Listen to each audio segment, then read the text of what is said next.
Hey, hello everybody. We are live. How about that? We are live. We're going to wait a few minutes for some people to come on in. This is something new where I'm not holding a camera. That is very weird for me. It's going to be a lot of things weird about tonight, but number one, I'm not holding a camera and I am not pointing it in that direction. So we're going to wait for a few minutes for some people to come on in. It'd be senseless to start off with a few people here. And it's going to be a little hard for me to see the chat, guys. I'm going to do the best I can with what I got, okay? Tragedies are to be expected that the camera's on the tripod.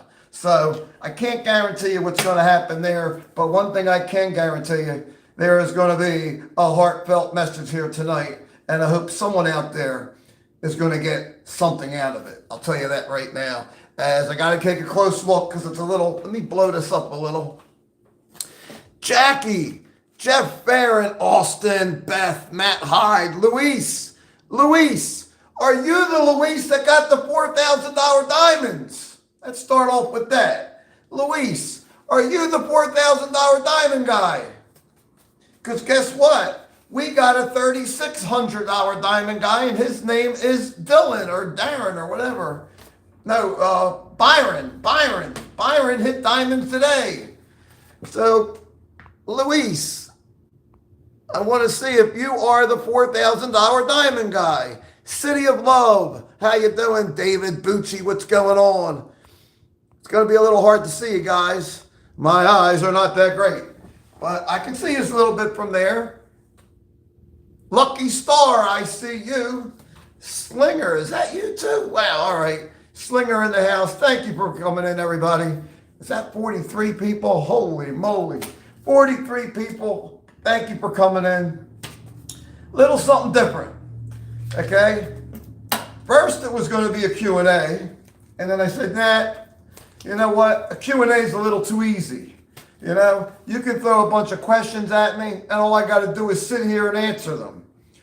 You know, I've been answering questions and talking in front of people my whole life. I said, that's going to be a little easy. I said, let me go outside of my comfort zone a little bit. You know, which is something that's hard for all of us to do. Something that we're not comfortable doing. Something that's a challenge. Something that we're afraid to do. Something that we're afraid to do and we're willing not to admit that we're afraid to do. Well, that's going to be one of them tonight. I don't have a lot of time to make this a big, drawn-out thing, but what I do want to start off is something about a conversation that I heard. If you know, anybody heard of Tim Tebow?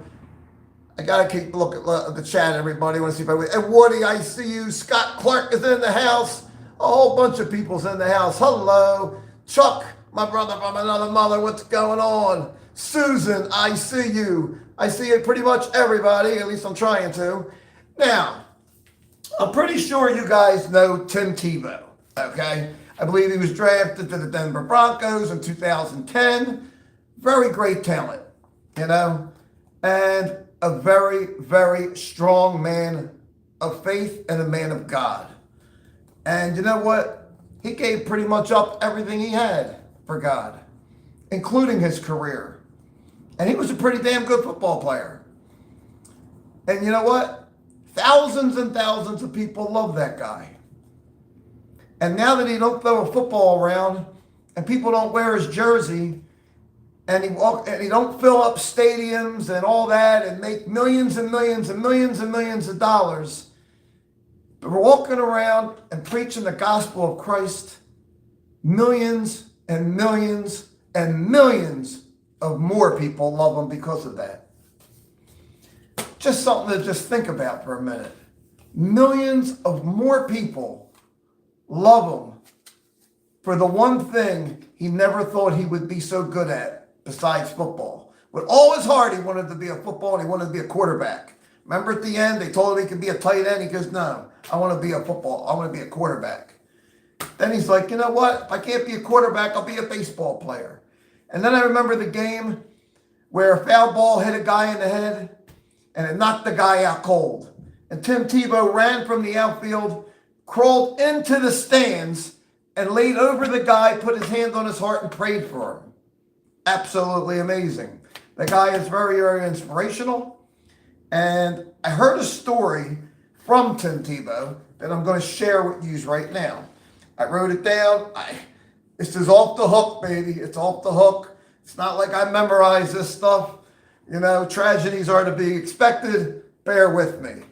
And I just want to make sure I say hello to everybody. I pretty much said, Philly Skins, J-Bone. Can you believe it? J-Bone tells me that 111 came out tonight. Well, what did I play this morning? 222. What is Gianna's birthday?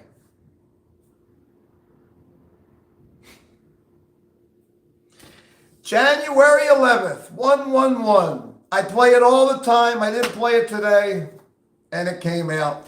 What else is new? But that's okay. There's a meaning behind everything. Thank you guys for all tuning in. Thanks for the thumbs up. I got a little story to tell you first off real quick, okay? It's a life. It's to live a life of significance, and success is not everything. All right? This is something that I would say I have struggled with for many, many, many years. And you guys, if you want, can talk in the chat amongst yourselves of struggling to know the difference between significance and success. There is a difference. And the difference between the two is so traumatic, it could change your life forever and everybody around you. I'm going to start off by saying that we're going to start off by starting out a little something. I was going to just do a regular testimony, but you know what? We're going to save that for another time. This is pretty much like a testimony for real, okay? It's just something. I literally wrote this stuff down, guys, about 5 to 10 minutes before I hit that live button. So bear with me. This is not memorized. You know, I am not a news anchor person here that can look into a camera and deliver this stuff right off my head. But I do know one thing. I started doing YouTube and started seeing how many people liked what I said and liked what I wore and the bracelets I had on. Then weeks turned into months, and months turned into more months. Some people, which at one time, a long time ago, was only about 50 people. And then it turned into 100 people. Well, now there's thousands of people. That's a lot of people. And then you know what? I look on the community page and I see people wearing my shirts, wearing my bracelets, sending me emails saying my phrases. And I'm going to be honest with you guys, this is really not easy.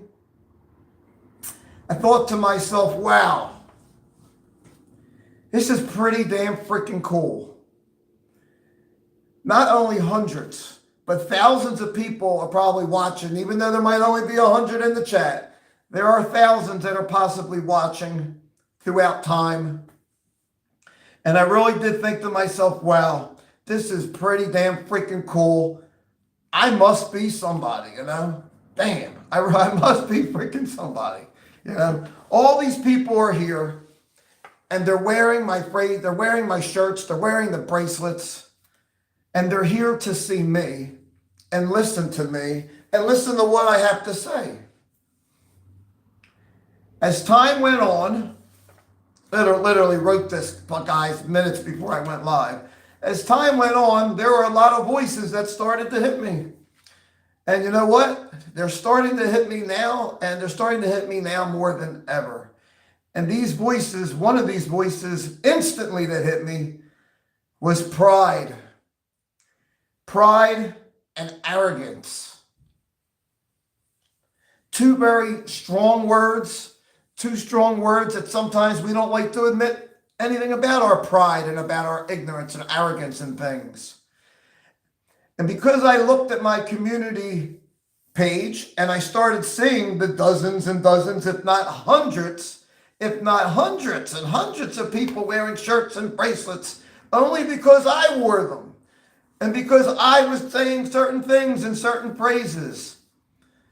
So for a second I thought, wow, I must really be somebody. You know, every time I look at the community page, I see that. And it's not because I put it up there. It's because you guys sent it in to me through email. And this is a tough thing to actually say.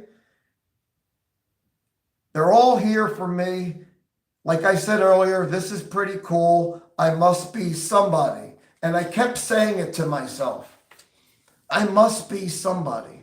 And the more I kept saying that, the more the ignorance, the more the pride that I had started being torn away.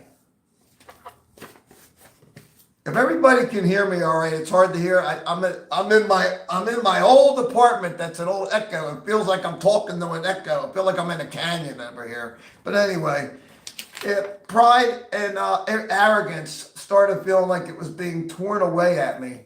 And I started to feel something I never felt before. And I started feeling like I was losing myself. And that's not pretty, guys. You know what? But through my trials and tribulations of the past, which we will go into another time, I've learned how to sweep things up and pull up my pants and realize when there's a problem and when the problem is within me. And that's the biggest thing. I'm going to tell you, this is everything I just said to you. I'm going to tell you a story now about a picture. A picture that was taken in 1993. Until this day, this picture is on the top 100 influential images of Time magazine of all time. Okay? It was taken by a photographer in 93. The picture is of a girl. I'm going to try and read it. I kind of have it memorized because I know the story, but I want to get it right. Okay? I don't want to get it half-assed. The picture is of a young girl. She's on her way from her village to a feeding thing. I don't know if anybody of you have ever heard of the most influential picture ever taken by Time magazine, and it was taken in 1993. If you guys ever heard of this, then you'll know the story. Otherwise, you could Google it. You can read it. Very, very moving story. This young girl, she was on her way back from her village to a feeding center, not far away. She was so malnutritious, so skinny, so weak, and she was moving so slow. She was moving so slow that a nearby vulture was waiting to attack. A vulture. We're talking about a little girl, guys. We're talking about a girl probably younger than my daughter, about a 7 or 8 year old. I do not know for sure. We would have to look up the article to find out. Very weak, very malnutritious, and a nearby vulture waiting to attack. So this young man, this photographer who took this picture, he took the picture of this young girl struggling through the village to get back to the feeding center. And the picture of the vulture, literally there, waiting to get her as she collapses. So the young man took the picture, and I read the article. I really do believe the guy had a good heart. The guy in the picture, the guy taking the picture. I believe the photographer had a good heart, and he really wanted to do something good. I really do believe it. He wanted to do something good, but he wasn't sure. So he captured the picture, and he just waited, and as the vulture got closer, he shooed away the vulture. You know, something in his heart was saying something's not right. You know, as this girl is struggling to survive, and this vulture is just waiting to kill her, he knew something wasn't right. And he didn't leave right away, and he shooed the vulture away. Vulture got closer, he shooed the vulture away. So after he kind of shooed the vulture away maybe 2 or 3 times, he then walked off away, and that was it. He left. And the vulture would come right back. Now, he was told because of some sicknesses and some viruses, back then it wasn't COVID, but Who knows? He was told because of the sicknesses and illnesses and viruses in the area, don't touch anybody. Don't do anything. So he didn't do anything. He did nothing. Because apparently the cost was too much. So he left. After seeing what he saw, I mean, it hurts me because I have a daughter that age. After seeing what he saw, because of what he was told about viruses and illnesses and all this other stuff, like we're going through today with COVID, he left.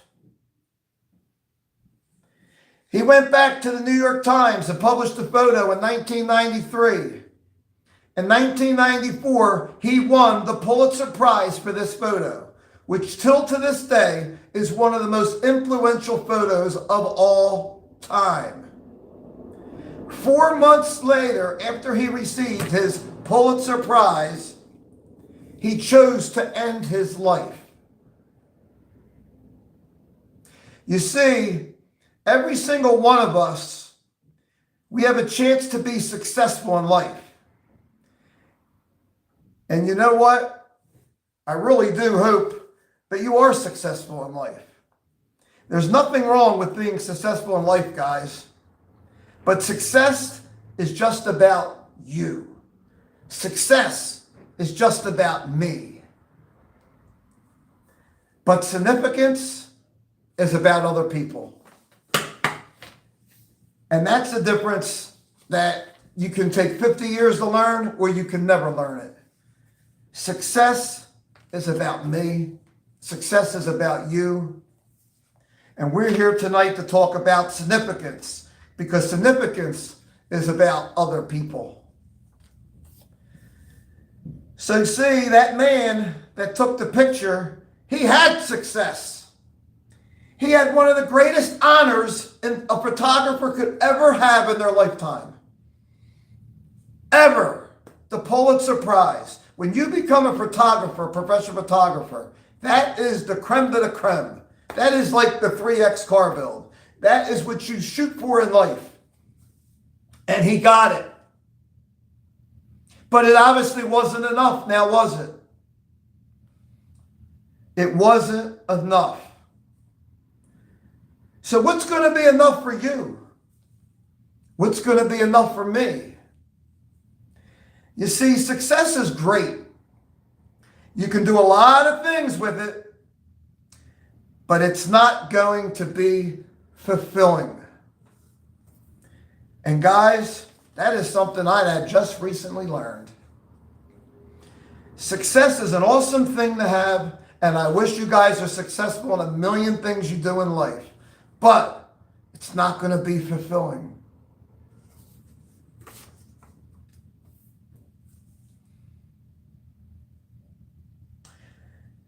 And you can never forget, this just bothers me talking about this. But anyway, and you can never forget that sense of urgency, that it's not about your timeline or my timeline. It's about the little girl's timeline. While we might have 30, 40, 50 years, she only had days, minutes, moments. She had moments, but it wasn't worth it to go back and pick her up. It wasn't worth it to give her a hug. It wasn't worth it to go over to that little girl and maybe talk to her about the gospel. It just wasn't worth it. But yeah, as the bracelets say, guys, yeah, I won a Pulitzer Prize. Well, shit, I built a 3X car 3 times. But it doesn't matter, guys. It doesn't matter. What does matter? I think the greatest tragedy in life, guys, is we are going to look back one day and say, I was successful. I was very, very, very, very, very successful at things that don't matter. And you know what? I want you to be successful. I want myself to be successful. I want your kids and your kids' kids to be successful. But more than anything else in life, guys, I want you to be significant. And when you live for Jesus and you love people, I believe you're going to have a life of significance over success. I really do. And that was pretty much a little story about a girl who struggled to go back to her village and just couldn't make it. You know, it's just a girl malnutritious. It happens. And this is a story about a guy who captured this moment in time, and he could have did the world with it. That's what I got out of it.